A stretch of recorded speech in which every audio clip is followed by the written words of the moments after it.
Okay. So we will continue with paging. So last class we stopped with the understanding that there is a logical address space which can go from, say, in the Intel architecture or any 32-bit architecture can go from 0 to 2 power 32 minus 1. So this is 4 GB address space, and this is what you offer to a program. To the program you say, hey, have this virtual space. In this you do all your segmentation, everything, right? You create your code segment, you create your data segment, stack segment, have multiple segments, put your GT, everything you do here. Now subsequently there is going to be a layer. So this is a virtual address space. For the time being you assume that it is going to be on the disk. Yes, it is going to be in the disk. How it is organized in the disk, the operating system course will teach you. Okay. So somewhere it is on the disk. This entire 0 to 4 GB can be in contiguous location or it can be in distributed location, but those things the operating system will teach you how this 4 GB is organized on the disk. For the purpose of computer organization and architecture course, we will assume that it is going to be available in the disk, and when we want we can go and access. Now then there is this is the real RAM, okay, slightly less in size. Okay. So what happens is that this entire virtual space is mapped onto this RAM as and when I move some instruction or data from the virtual space to the physical space. So we call this as a physical RAM. So what we do is we split this virtual space into pages, and then we split this virtual memory, the physical memory, into what you call as page frames, like how a photo will fit into a photo frame, page will fit into a page frame, right. And then what happens, there is a page translation mechanism. Please note that there can be n pages here, there will be k pages here, all the n cannot be loaded here. So we load only some pages that are necessary, and that is where we came out with the statement saying that for me to successfully complete the execution of a program, if I ensure that at any point of time the next instruction to be executed and the data necessary for the next instruction to be executed, if it is present in the RAM, and this we ensure through the entire lifetime of the process from the start till it is getting killed. Okay. So if that is ensured, then we can basically execute the program. So if my program is, say, spawning over, say, page 1, page 2, page 3 and page 4, okay, so 4 pages, this is my entire program. Not all these 4 pages need to be here, you understand, it can. So I start executing page 1, okay. Now I will load page 1 alone here, then I will start executing page 2, I will load page 2 here. Then when I start executing page 3, I will move page 3 here, and then I will also move page 4 here, it can be mapped. So page 1 is mapped here, page 2 is mapped here, page 3 is mapped here, page 4 can be mapped anywhere. Okay. So when I generate, and so what is this page translation mechanism? When I generate a logical address,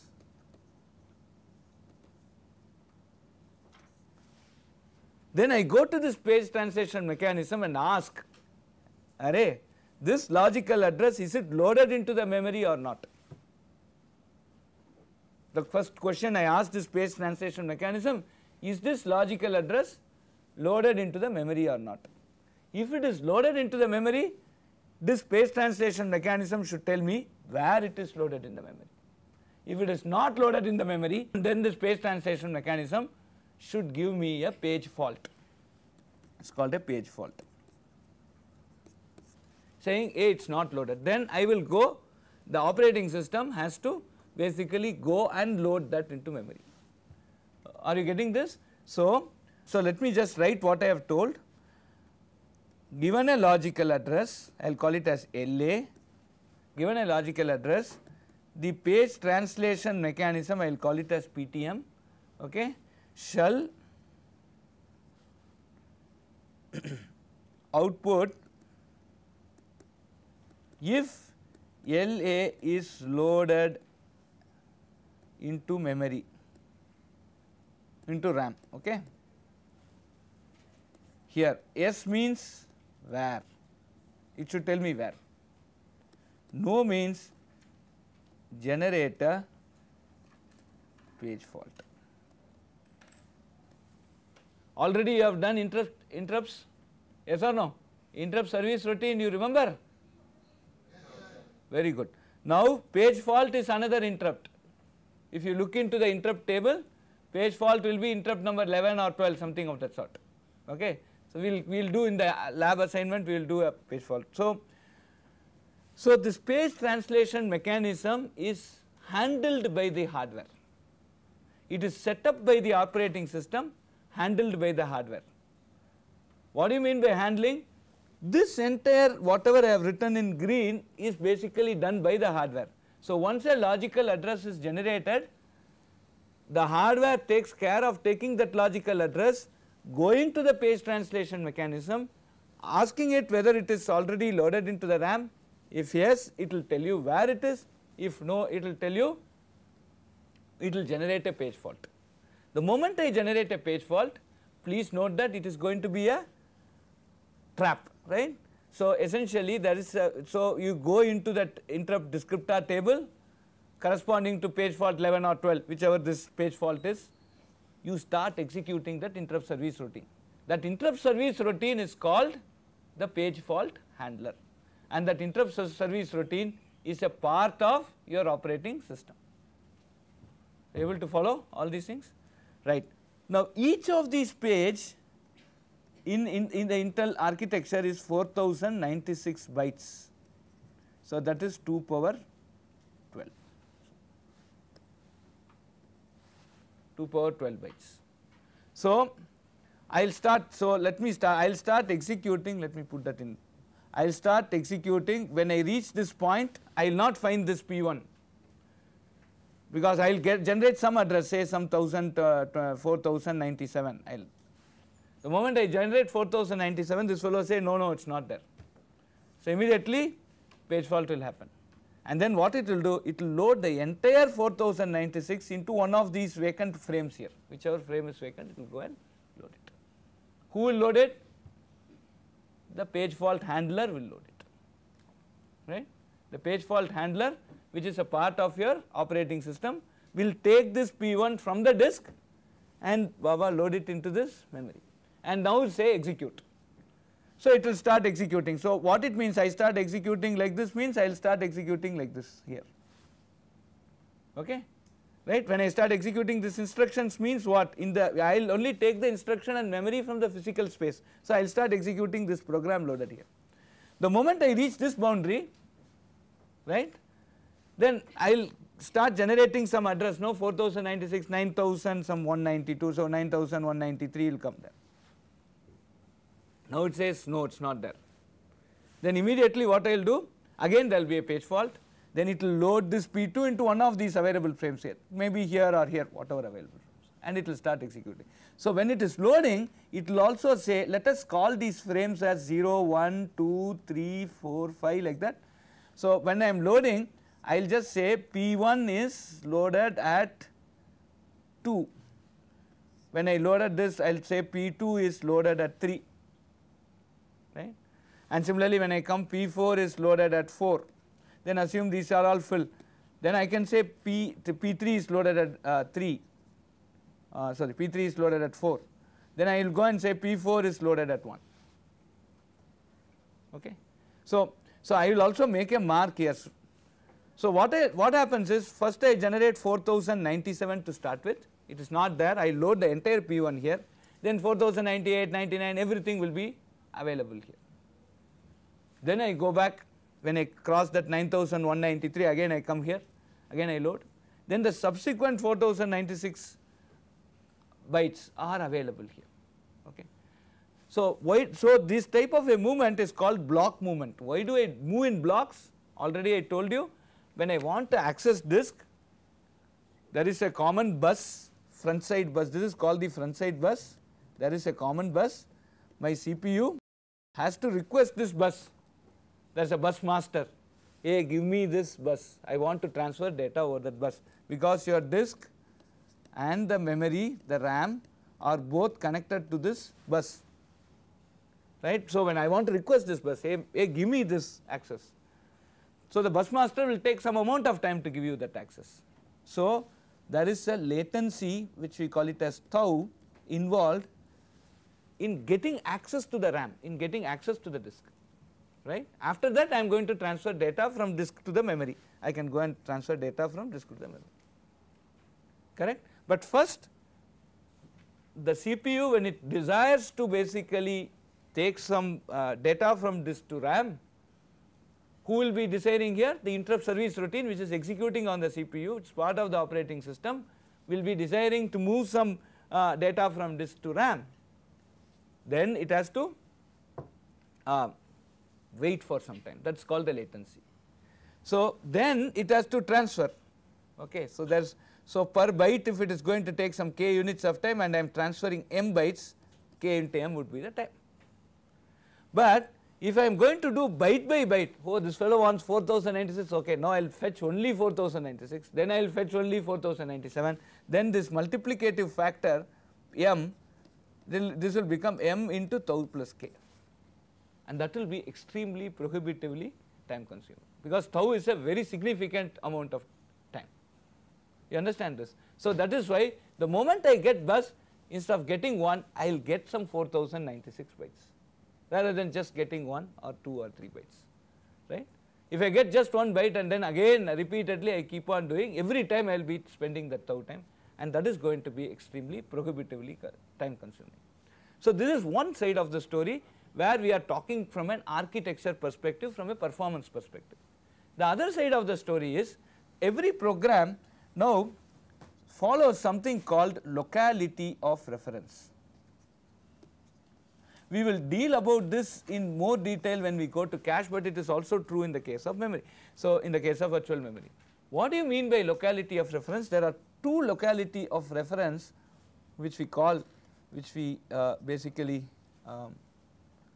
reported in the literature and which we see in practice: spatial locality and temporal locality.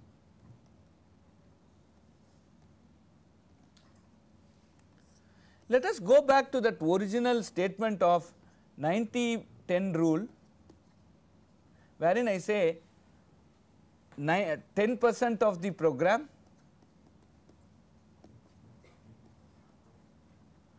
instructions take 90% of time. 10% of program instructions take 90% of time. Are you? This is a well established empirical experimental rule, right? If you have a large program, you will have one thug for loop or while loop which will keep on executing, which will be just 10% of the instructions. All the other things would be initialization, malloc, all these things you will do once. So that will be 90% of the instructions. So if you have 100 instructions, there will be only 10 instructions which will take 90% of the time. So what does it imply? So when this program is loaded into the memory, when this program is loaded into the, when the corresponding data is loaded into the memory, there is a chance that the same address is executed, fetched again and again and again and again and again. There is also chance that the large probability that the same data is accessed again and again. If you have a for loop, the variables there will be accessed again and again, right? Are you able to get that? So the same address will be accessed multiple number of times, and that is what we call as spatial locality. Spatial means in the address space, right? So if an address A is accessed at time t, access means read or written at time t, then the probability that A is accessed at time delta t plus delta t is very high.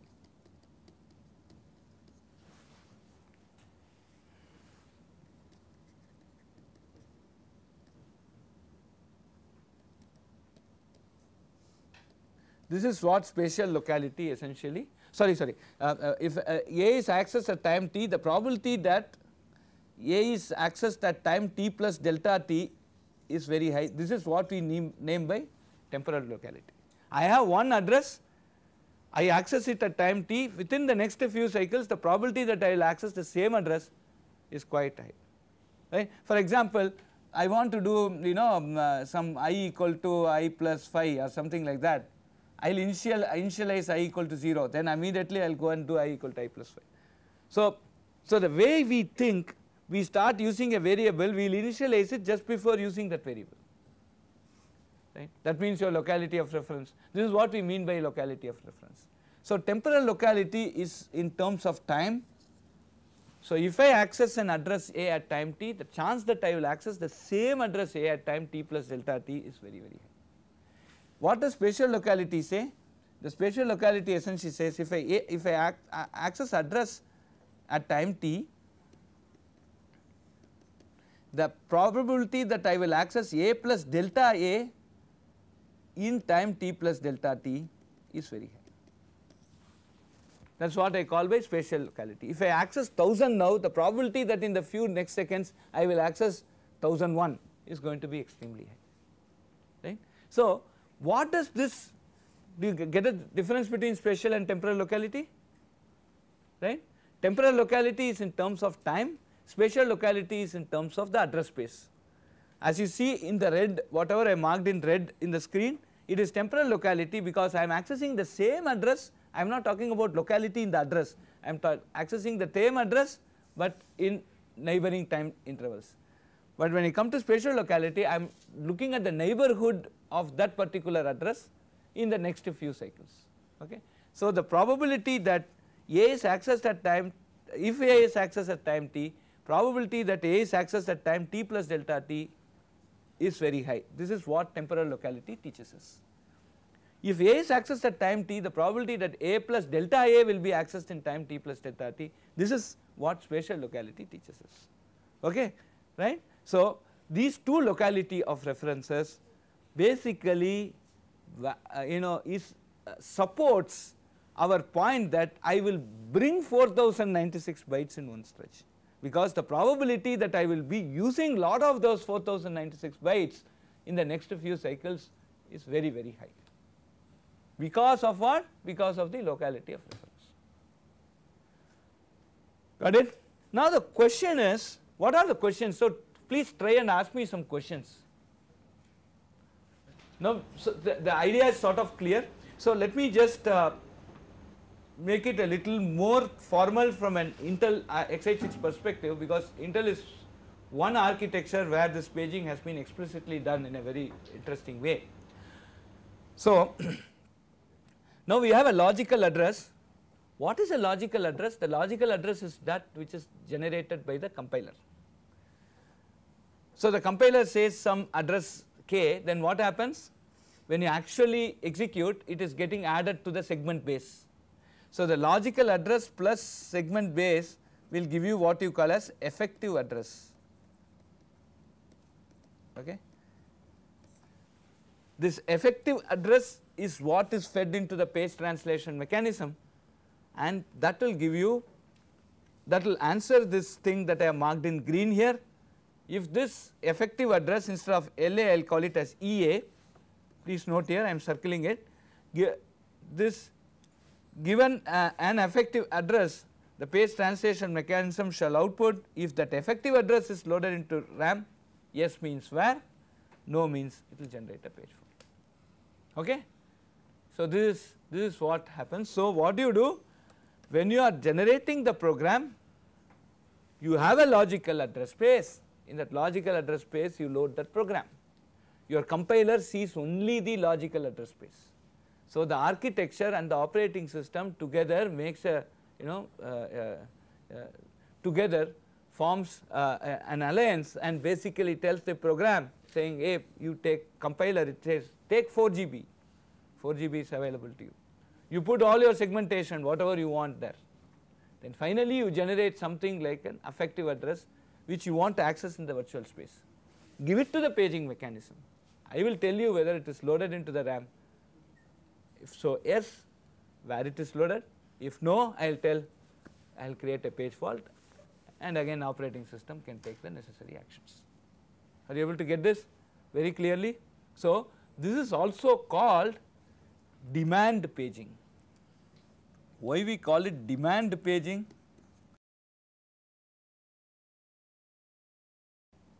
What is on demand radio? What happens in your D3 plus or DC plus? What is this?